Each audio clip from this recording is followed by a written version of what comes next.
ancestry. She had the ancestry done, and she says, well, it's like 98% German. They're like almost all German with a little bit of English and a little sprinkling of the ancestry. She had the ancestry. Go ahead. And then she immediately went into a German white guilt thing that we had to redirect. It was just completely shocking. Anyway, that was, I'm just saying, you know what I mean? That's the kind of programming I'm talking about, that it's not something that I could overcome. If I were to release a book that said, the path of a black sun, you'd have half the Aryans saying it's false advertising, because I'm not going to talk about the Aryan myth or any of that other nonsense, because I do believe it is a myth. There are no weapons of war. There are no great ancient cities. There is no record of invasions.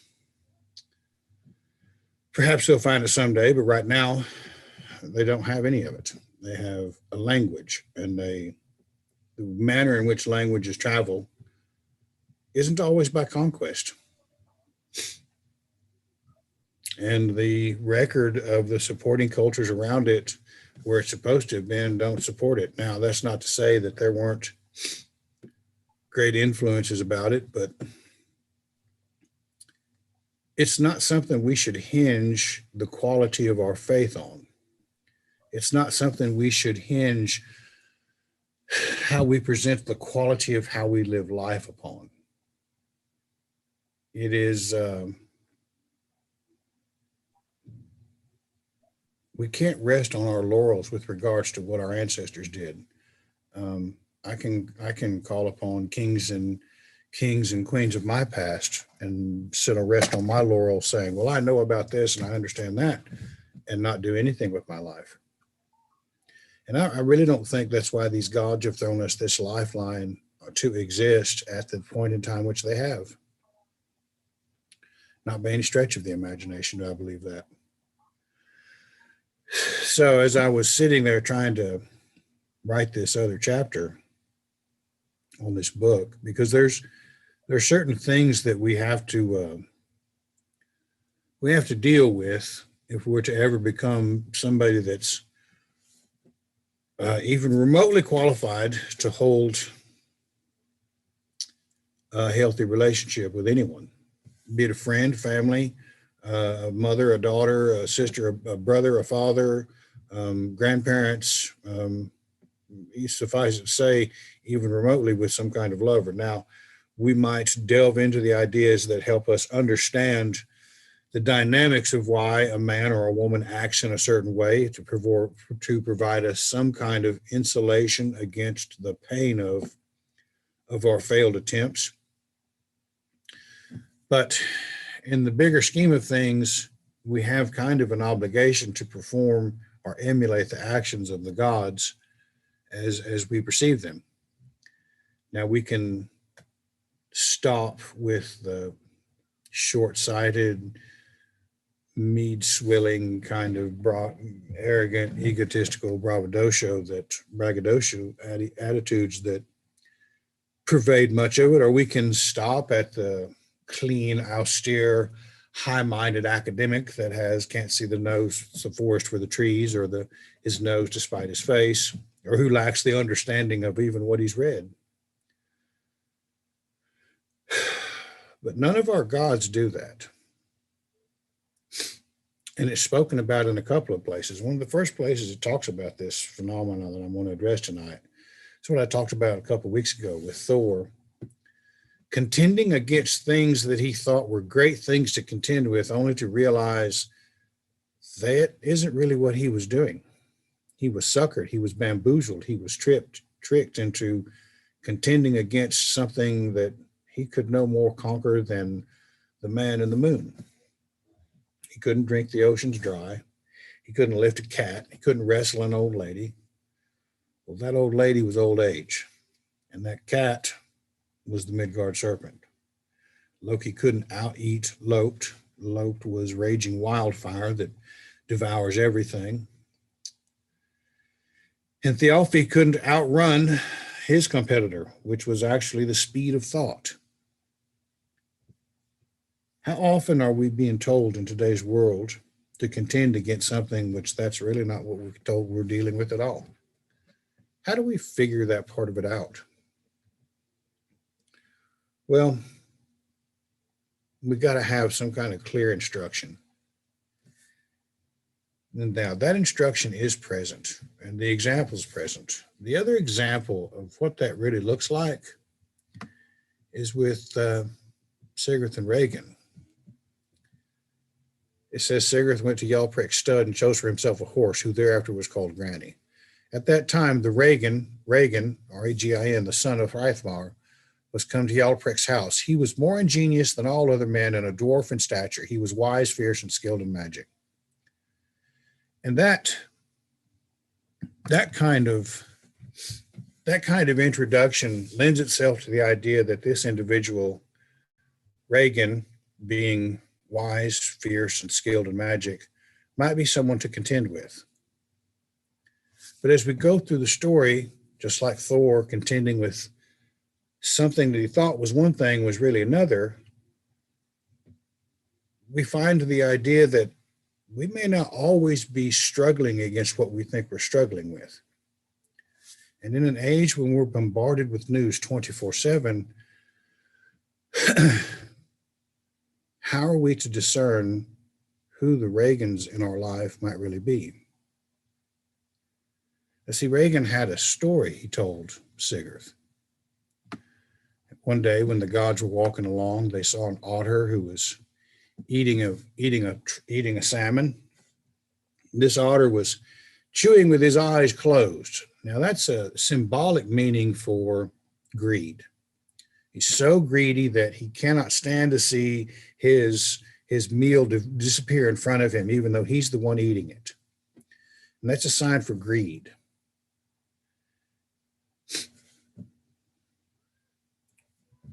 Now Loki kills him with a rock. They skin him out. They got an otter's pelt, blah, blah, blah. They go to Hreithmar's house. Hreithmar is just ready. He's so mad he could shit standing up. He's like, you gods owe me. I'm going to curse you, blah, blah, blah. So they send Loki to go get the treasure from another dwarf. He steals it from him. That's cursed. And they fill up the otters. They cover up the otter's hide. They don't let it, they cover it up this high. They cover it up the length of the otter, tall. That's a lot of treasure. Well, if one of the brothers is so greedy, he can't bear to see his meal disappearing in front of him, so he eats with his eyes closed. How do you reckon he learned that? Well, he learned it from his father. And more than likely, the rest of the brothers are going to act in the same fashion. Now, Fafnir was the one that managed to, he killed one brother, he may have killed a couple other, killed the father, and run Reagan off. So the little guy that we were introduced to as wiser than more men, cunning and skilled in magic, and quite fierce, well, there was a time in his life that he wasn't. And as we listen to the rest of the story, we begin to see that maybe he really isn't that. Maybe he's let other people talk for him and never really had to prove anything. In the modern day world, that's called an ego.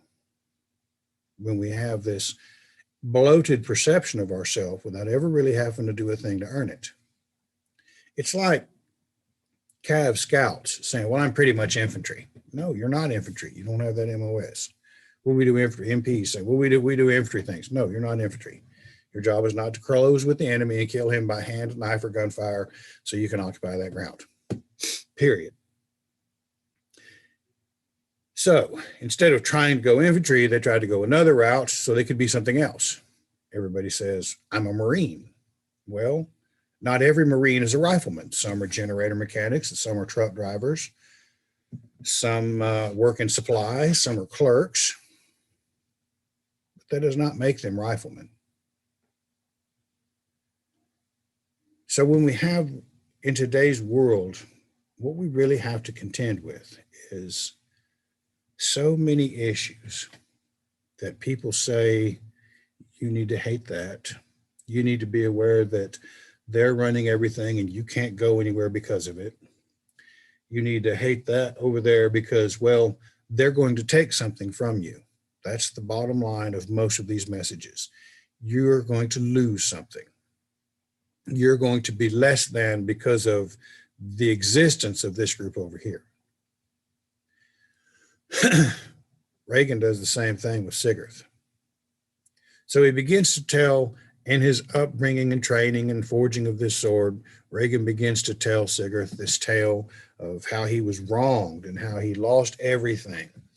And at first you look at it in one way, but then you look at it in another way and you begin to realize Reagan's inability to contend with the tragedies, the loss, the ability to handle the business of his own life has warped him into an individual who was more than willing to manipulate another person to do his dirty work for him. We live in an age when the media, when social media, when individuals who come fresh out of prison and they're in it to win it, and they believe in the Aryan myth and much of the other nonsense that goes with it, they're more than willing to get you to believe in it because they don't know what the fuck to do about it. They have no idea how to enact anything and rise up and do this. And as long as the white man can get a mortgage, he'll never rise up. When are we going to begin to put a discerning word or a discerning set of thoughts in contending with that kind of horseshit that poses as Asatru? When are we going to begin to call a Reagan a Reagan? Because Sigurd does what he's supposed to do.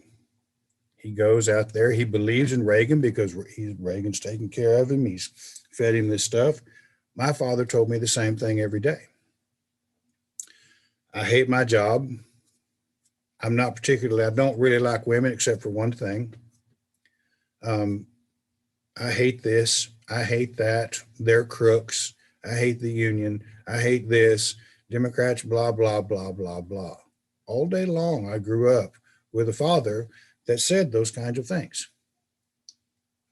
So the first person that we have to contend with in our lives is usually the parent that brought us up, because we have had no choice as children but to adopt their hatreds, the things that they mistrust, their weaknesses, their failure, their inability to act as individuals who might step into the world in the manner in which they wish they could. Reagan convinces Sigurd that Fafnir is his enemy as well. Well, I've loved you. Why don't you hate that thing as much as I do? Why don't you gave me your word. You can't betray me. There's honor and integrity, and I made you into what you are, and you need to kill this dragon for me. Along the way in the boat, Reagan cowers in fear on the stormy sea. Odin steps onto the deck, the man of the mountain, and Sigurd is the one who asks the questions and gains the knowledge. As Sigurd contends with Fafnir as he stabs him in the heart from below, Reagan hides in the bushes. So perhaps he's not this cunning, skilled in magic and wise individual that we at first were told that he was. He's got someone else to do his dirty work for him. And I see it all the time being used as a litmus test for the quality of someone's beliefs. And I think it's a fraud of the highest order.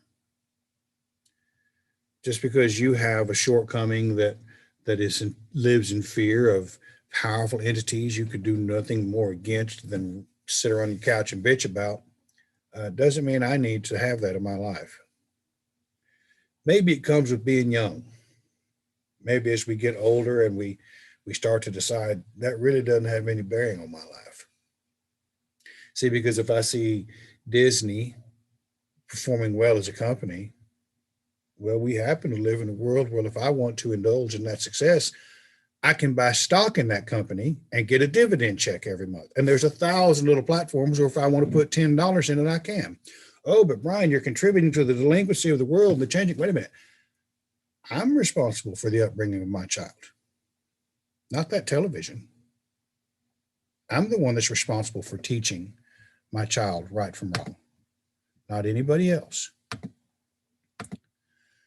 So I think the unmitigated gall that we might sit here and blame all of these other institutions because they're ruining the world when we ourselves are not accepting responsibility of teaching our children right from wrong, I got an issue with that. I got a big issue with that. And what I find in the lore is Thor contending with a giant cat. Well, that wasn't really a cat. That was the Midgard serpent, against which he's not going to have much success. He'll kill it, but it's going to kill him to do it. Many of the things that people would ask us to indulge in as far as contending with are the kind of things that would end us, quite frankly. And then what are we? Then what are we? Then where do we go? Then how do we contend with life? Then how do we take the responsibility of raising our children? Thor's challenged with wrestling an old woman. Well, isn't that typically what the perception of our enemies are? That they are bad, that they are weak, that they are less than? Well, that old woman was really old age, and it took him to a knee. Look at the people that ran up in Charlottesville. That kid got hundreds of years, probably shouldn't have. Look at the people that jumped through the hoops to run up through the Capitol like it was a circus tour when the Capitol Guard is opening the barricades for them to come on through. Now they're all going to jail, and they're searching diligently for this to root out hatred. They were convinced by someone that they were doing the right thing. They had convinced themselves that this is what needs to happen. They had convinced themselves by believing what they read and what they saw as being the legitimate truth. Now, the funny thing about believing what people are telling you is that it could be like Reagan, or it could be like the giants that worked magic against Thor. The world is rife. Well, to use that prophecy from the Odin Brotherhood, when the world is pregnant with lies, a secret long hidden will be revealed. And I assure you, the world is pregnant with lies. There is nothing more dangerous in this world than a half-truth. So for me, in following this path, it is of the utmost importance that I begin to get myself in order before I even begin to try to contend with some of these gigantic foes that people say we must contend with. Really? How should I contend with it? Do I have 10 or $15 million in the bank so that I'm bulletproof against lawsuits and injury and anything else? How many of our friends do we know that are sitting there bemoaning the fact that they cannot use PayPal or Cash App or Zelle or anything like that because they've spent all their time running their mouths about something they believe to be an enemy? Yeah, the world is run by a bunch of idiots. Here's an idea. Why don't some of us get an education? Why don't some of us step up to the plate and run for political office? Why don't we start businesses that employ other heathens? Oh, that's too grand of an idea. Is it? Look at what the Mormons did in 150 years. 150 years ago, they were run out of every legitimate community east of the Mississippi. Then they built hand carts and pushed them across the Great Plains and settled in the Rocky Mountains in Utah. And now we're witnessing the birth of a religion that I assure you will rival the Roman Catholic Church in another 100 years. And we're sitting here trying to figure this out. Okay, the first thing we need to do is pay attention to that lesson. Who are we listening to? Is it empowering us to believe in ourselves? Or is it one of those things that we can sit there and go, yeah, man, yeah, that's them fuckers are wrong. They're evil. We got to do this and we got to do that. Now, listen, if they're kidding little kids sucking out adrenochrome, yeah, we probably need to put a stop to that. How? By pointing it out. Everybody knows it.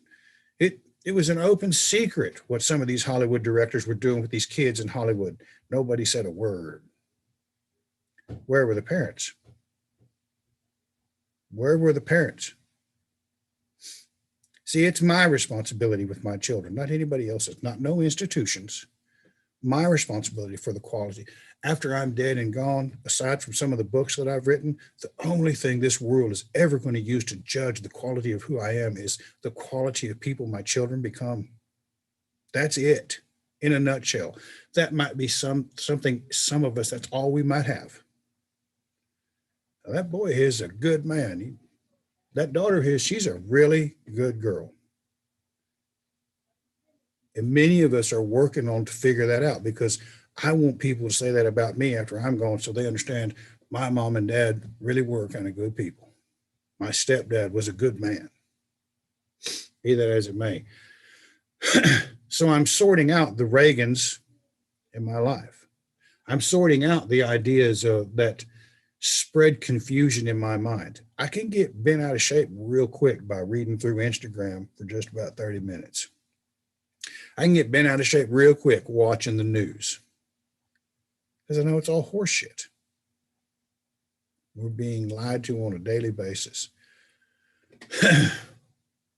Perhaps the quality of our spirituality might be measured on our ability to figure out, I want my faith to help me stand up and recognize these dangers in my life so I can become a legitimate and prominent member who has what it takes to show hospitality and generosity. That's it. To good, like-minded people. When we begin to realize the scope of all the things that might be aligned against us,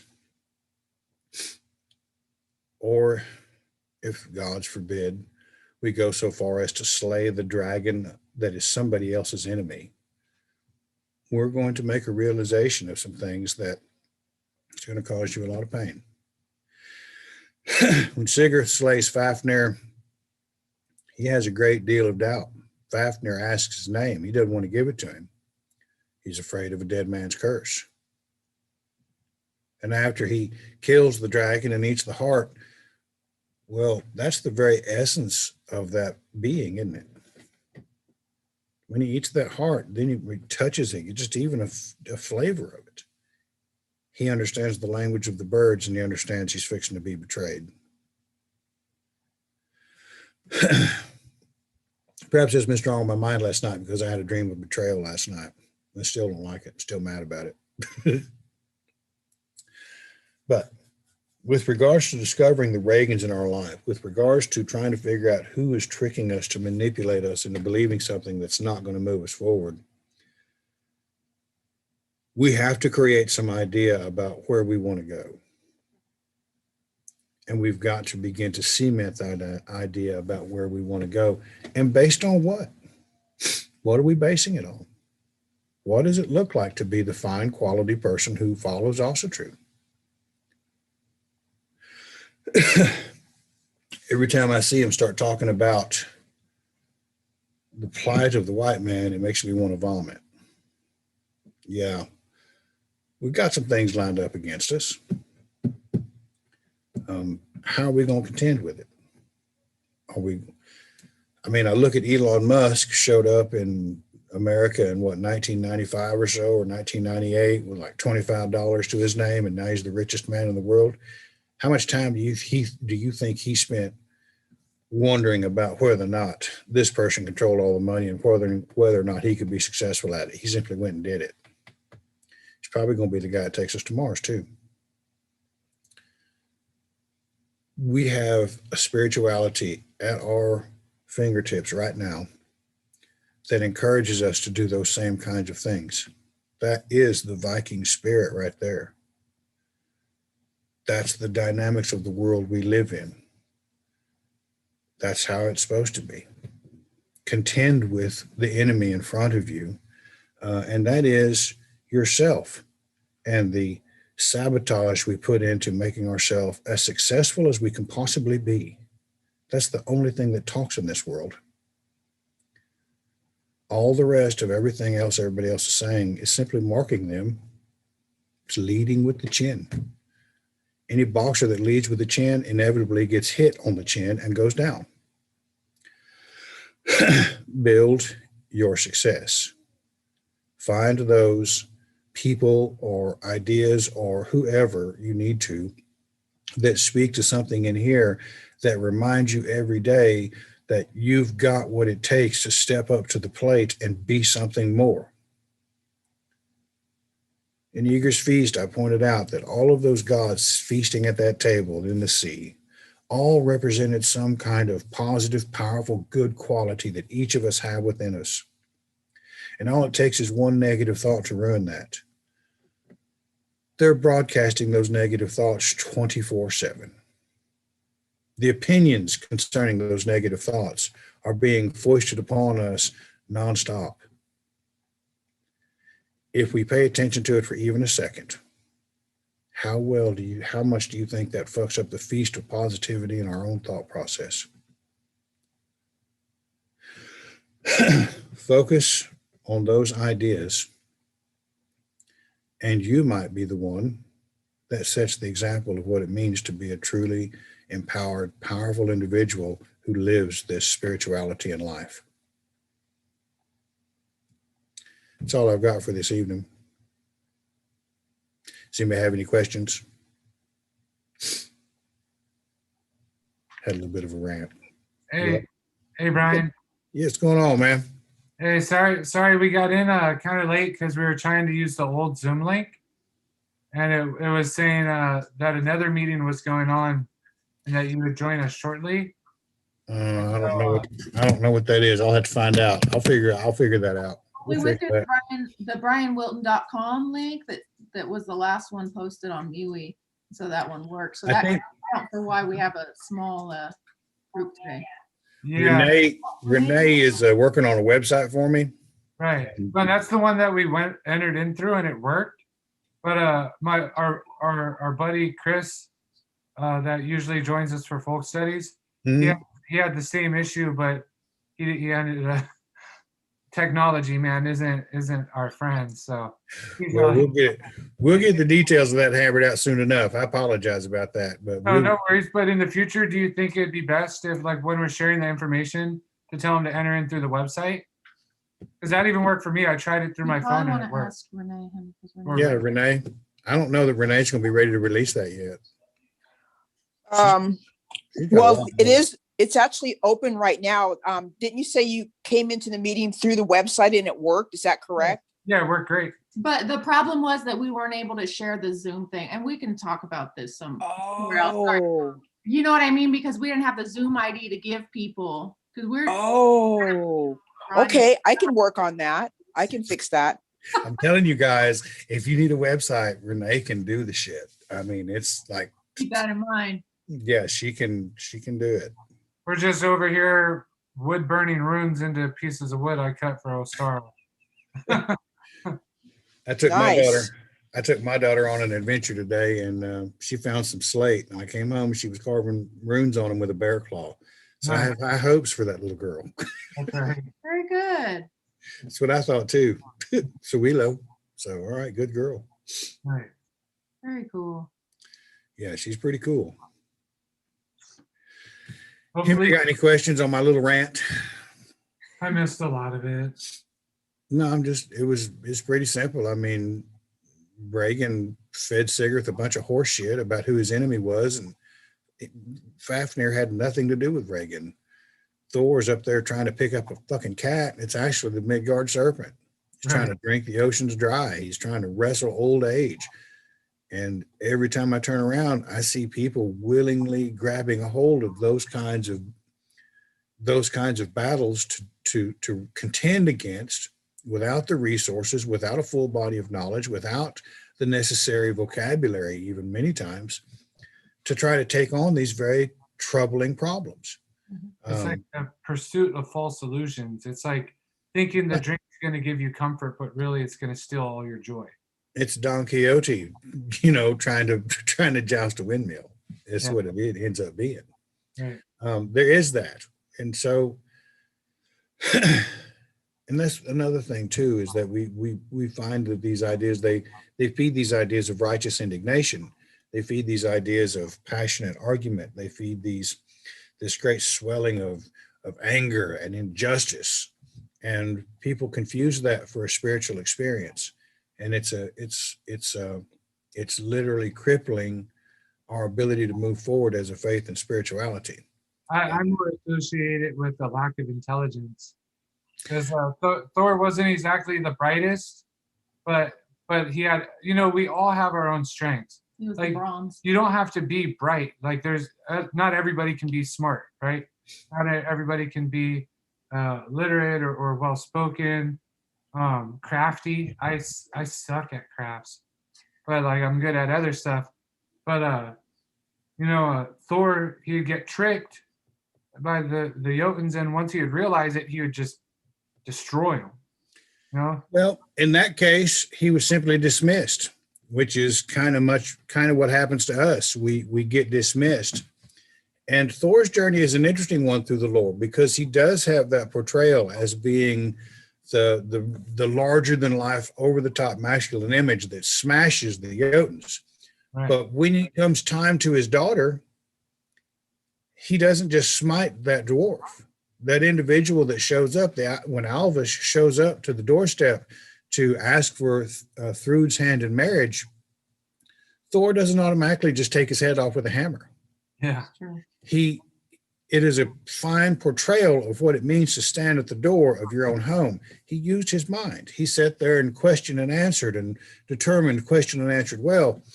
Doesn't matter if that kid was going to answer well. When the sun comes up, it was done. Yeah. So, well, I'm sorry about that. It took a little bit too long.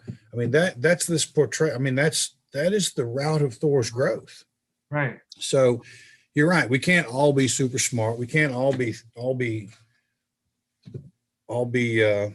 can't be a jack of all trades, but what we can be is aware of what we want to go and become. Right. We can be aware of the goals that we have in life. We can be aware of what do I want to look like as an individual that follows Asatru? Now, if I'm following the ideas that all the many Reagans of the world or the many Jotun magical ideas of the lore that, show up in our world, those as 24/7 news, and have those opinions constantly foisted upon me, if I want to buy into that, is that going to allow me to live up to the responsibilities and obligations of raising a child that understands that what they're seeing on TV, that may not necessarily be right? Right. Am I going to be able to raise a child that can discern fiction from nonfiction? Because that, at the end of the day, that is my responsibility. And I can't blame anybody else if my child starts doing this or doing that. That's my failing or my success based on being able to love and teach and raise a child in a manner that's congruent with a thought process that will allow them to become what they want to become. Now, if I fail in that, you bet your ass there's a world of institutions that are more than willing to help them adopt a mindset that will just keep them working a regular job and doing what they, just living life, just existing. Right. I don't want Scarlett to exist. I don't want my grandson, my grandchildren to just exist. I don't want Aries, Gavin, Reagan, Riot, or River to just exist. Right. I have 5 grandkids. I want them all to grow up into something magnificent. I want their moms and dads to feel the pride in them that I feel in my kids. So that means I have to take responsibility for a lot of that. I have to figure out, if I'm sitting there paying attention to all of these things that the various Reagans of the world are telling me, I'm probably shirking my responsibility to what's right in front of my face. And that's kind of the way I feel about it. Now, that doesn't mean I pass judgment on anybody. I don't homeschool. Master Chim homeschools. He takes it a step further than I do. He homeschools. And his children are exceptionally well behaved. They're strong. They're educated. They're good kids. My child is also a good kid. But what I do have to contend with that he doesn't is that constant influx of half-truths that seem to flood our world. I kind of got off on a tangent there. Wanted to throw in real quick about, like you were saying about Thor. I think that's really a good example to our people too, is that he didn't just do violence necessarily in front of his children. There's a time and a place. Yeah. And I'm a very strong believer that you don't do stuff like that in front of kids. I mean, obviously there Yeah. are exceptions, when you have to defend them and so on and so forth. But, I guess I just said it, that I think that was definitely growth. Like, well, okay, swinging my hammer at everybody who, snore, hey, whatever, who bothered me was cool back then. But my daughter's right here. I want to be a good example for her. There is that, exactly right. That also lends itself to another argument, and that is violence in the home, that I wish we could make a stronger case for being against. How many children live in that hell at least once a week of watching that kind of violence between mother and father? That's something else that I wish we could address in some healthy manner to help people get rid of those shortcomings or demons, or simply end it so their children don't have to watch it. Right. I know I've been with a couple of women that probably really needed an ass whooping. I just never did it. That was a joke. My husband was about me. But be that as it may, these are the kinds of things and discussions and ideas that bear far more positive fruit in our lives with regards to this spirituality and faith than whether or not how strongly someone believes in that myth of the Aryan idea. That's a mistranslation of a Sanskrit word from the 17th century. There's some things there that we ought to be paying attention to, and not resting on our laurels with regards to whatever great deal our ancestors might have done. Yeah, good, they did it. That means you can do it too. When are you going to start? That's kind of how I feel about it. And you got to be real careful when you ascribe yourself to Aryans, because that's 1 out of 5 tribes from the Caspian steppes, and I'm predominantly Irish. I don't got a lot of ties to the Aryan tribe, man. There is I have a problem with even that statement. Right. Where is the Aryan tribe cities? The cities? Where's their city? India. No, that's the Arius. That's the nobility of the at the end of the end of a culture. There is no weapon of war. There is no wagon wheel. There are no chariots, art, literature. There is no city. Arius was a ruling class. Before they put it down on paper, it was an oral tradition for 4,000 years. Far before anything that might remotely resembled a 17th century mistranslation of the word meaning nobility as Aryan. Right. There is no evidence. The Aryan idea is a myth as big as Atlantis. Right. Well, I have a question too. Have you ever seen a Etruscan symbology or Etruscan alphabet? The Etruscans were the first ones to use runes, and they were a tribe in northern Italy. Yeah, I always tripped on that because I've never heard a lot of people talk on that subject. But I remember being a kid, seeing it in a book and being like, man, these are the same runes my mom would write me letters in. Because my mom went through a kick where she'd send me books on Norse mythology, and every letter she wrote me was in runes. And I was like 15, 16. Sound like a good woman. That's how. Sound like a good no. She did a lot of meth and spent most of her life in prison, but I loved her. Well, I get it. Believe me, I get it. I really do. She gave me a huge gift though. She preached one way. My grandfather was a Southern Baptist minister. He preached another way, but they both said to find the path that made me a better man. They still gave me the choice, Well, that's what it's all about. Yeah. The Etruscans were quickly rolled into the Roman Empire pretty early on. But there are some, you got to search for it, but there are some very interesting ancient Etruscan finds in northern Italy that are really, really important. And they really kind of tie things together. Even in Malta, in the older civilizations, the ruins there's a chamber down there where there's a woman. They found the bones of like 4,000 people in there, and she's a woman reclining, much like that ancient Stone Age Venus, the woman with the buxom lass with the wide hips that was very fertile kind of woman for the Iron Age. There's an image of her carved in stone, reclining effigy, as if this woman stood in the doorway, allowing people to cross over into this afterlife. The more you go back in that, the more interesting it becomes.